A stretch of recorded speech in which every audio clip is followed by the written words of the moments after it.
ಮುಖ್ಯಮಂತ್ರಿಗಳು ರೈತರ ಮೇಲೆ ಕೇಸನ್ನ ದಾಖಲು ಮಾಡಿ ಅವ್ರನ್ನ ಬೆದರಿಸಿ ಹೆದರಿಸಿ ರೈತರನ್ನ ಬೀದಿಗೆ ತಂದು ಜಮೀನನ್ನ ಕಸ್ಕೊಳ್ಬಹುದು ಅನ್ನುವ ಭ್ರಮೆನಲ್ಲಿ ಅವರೇನಾರು ಇದ್ರೆ ಆ ಭ್ರಮೆಯಿಂದ ಹೊರಗೆ ಬರಬೇಕು ಅಂತೇಳಿ ತಮ್ಮ ಮುಖೇನ ನಾನು ಆಗ್ರಹಪಡಿಸ್ತಾ ಇದ್ದೇನೆ. ಒಬ್ಬ ರಾಜ್ಯದ ಮುಖ್ಯಮಂತ್ರಿಗಳಾಗಿ ರೈತರ ಸಂಕಷ್ಟಕ್ಕೆ ಸ್ಪಂದನೆ ಮಾಡಬೇಕಾಗಿರ್ತಕ್ಕಂಥ ಕರ್ತವ್ಯ ಅವ್ರ ಮೇಲಿದೆ. ಈ ರೀತಿ ದಬ್ಬಾಳಿಕೆ ಮಾಡೋದಕ್ಕಲ್ಲ ನೀವು ರಾಜ್ಯದ ಮುಖ್ಯಮಂತ್ರಿಗಳಾಗಿರುವಂತದ್ದು. ಹಾಗಾಗಿ ಈಗಲೂ ಕೂಡ ಕಾಲ ಮಿಂಚಿಲ್ಲ, ಜನ ಬೀದಿಗಿಳಿದಾಗಿದೆ. ಇವತ್ತು ಬಿಡದಿ ವಿಚಾರದಲ್ಲಿ ಟೌನ್ಶಿಪ್ ಬಗ್ಗೆ ತಲೆ ಕೆಡಿಸ್ಕೊಳ್ದೇನೆ ಉತ್ತರ ಕರ್ನಾಟಕದ ಅಭಿವೃದ್ಧಿ ಬಗ್ಗೆ ತಲೆ ಕೆಡಿಸ್ಕೊಳ್ಳಿ. ಇಲ್ಲಿ ಬಂದು ಫೋಟೋ ಹೊಡೆಸ್ಕೊಂಡು ಲಿಂಗು ಕೈಯಲ್ಲಿ ಹಿಡ್ಕೊಂಡು ಶಿವಪೂಜೆ ಮಾಡಿ ಇವೆಲ್ಲ ಕಪಟ ನಾಟಕವನ್ನ ಬದಿಗಿಟ್ಟು ಕಲ್ಯಾಣ ಕರ್ನಾಟಕ ಆಗಲಿ ಕಿತ್ತೂರು ಕರ್ನಾಟಕದ ಬಗ್ಗೆ ತಲೆ ಕೆಡಿಸ್ಕೊಳ್ಳಿ, ರೈತರ ಬಗ್ಗೆ ತಲೆ ಕೆಡಿಸ್ಕೊಳ್ಳಿ.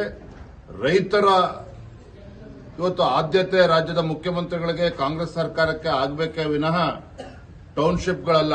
ಟೌನ್ಶಿಪ್ ಅಗತ್ಯತೆ ಇದೆಯಾ? ಖಂಡಿತ ಅಗತ್ಯತೆ ಇದೆ. ಆದರೆ ರೈತರ ಜಮೀನನ್ನ ಕಸ್ಕೊಂಡು ಮಾಡೋದಕ್ಕೆ ಸಾಧ್ಯ ಇಲ್ಲ. ನಿಜವಾಗ್ಲೂ ಕೂಡ ನೀವು ಅಭಿವೃದ್ಧಿಯ ಬಗ್ಗೆ ಕಾಳಜಿನೇ ಆಗಿದ್ರೆ ಬೆಂಗಳೂರು ಅಭಿವೃದ್ಧಿ ಆದರೆ ಇಡೀ ರಾಜ್ಯದ ಅಭಿವೃದ್ಧಿಯನ್ನ ಭ್ರಮೆನಲ್ಲಿ ಇವತ್ತು ಕಾಂಗ್ರೆಸ್ ಸರ್ಕಾರ ಏನಿದೆ ಅದರಿಂದ ಹೊರಗೆ ಬಂದು ಉತ್ತರ ಕರ್ನಾಟಕದಲ್ಲಿ ಯಾವ ರೀತಿ ಅಭಿವೃದ್ಧಿ ಪಡಿಸಬೇಕು ಅದ್ರ ಕಡೆ ಗಮನ ಹರಿಸಲಿ. ಯಾಕೆ ಸರ್ ಪಟ್ಟು ಹಿಡ್ಕೊಂಡು ಕೂತಿದೆ ಸರ್ಕಾರ ಅಂತ? 80% ರೈತರು ಒಪ್ಪಿಗೆ ಇದೆ ಅಂತ ಹೇಳ್ತಾರೆ ಸಿಎಂ. ಟಾಸ್ಕ್ ಏನಾದ್ರು ಕೊಟ್ಟಿದ್ದಾರೆ ಡಿಕೆಶಿ ಅವರು?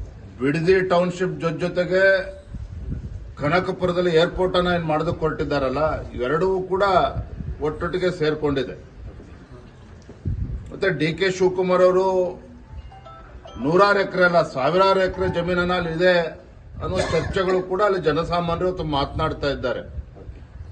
ನಾನು ಅದಕ್ಕೆ ಅವತ್ತಿಂದ ಕೂಡ ಹೇಳ್ತಾ ಇರುವಂತದ್ದು, ರಾಜ್ಯದ ಮುಖ್ಯಮಂತ್ರಿಗಳಿಗೆ ರೈತರ ಬಗ್ಗೆ ಆಸಕ್ತಿ ಇರಬೇಕೇ ವಿನಃ ರಿಯಲ್ ಎಸ್ಟೇಟ್ ಬಗ್ಗೆ ಅಲ್ಲ.